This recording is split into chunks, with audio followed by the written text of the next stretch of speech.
দেখেন লোকটা কাজটা করছে কি,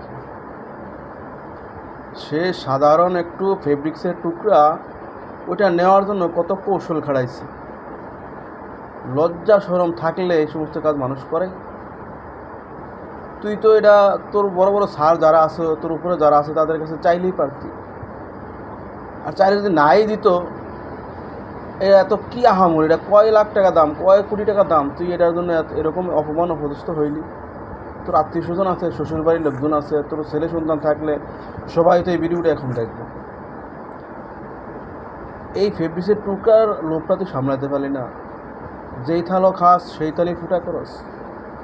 যারা এরকম কার্যকলাপ করবেন এই ভিডিওটা দেখে সচেতন হয়ে যান, কারণ এগুলি শুধু লোভ না, এটা অনেক বড় লোভ, পাপ। কারণ তুই তোর রিজিক তোর এই ফ্যাক্টরিতে, তুই এখানে কেন করবি? তোর চাইলেই তো দেয়, আর না দিলে নাই। তুই গেট পাস করে নে, সুন্দর মতন নে।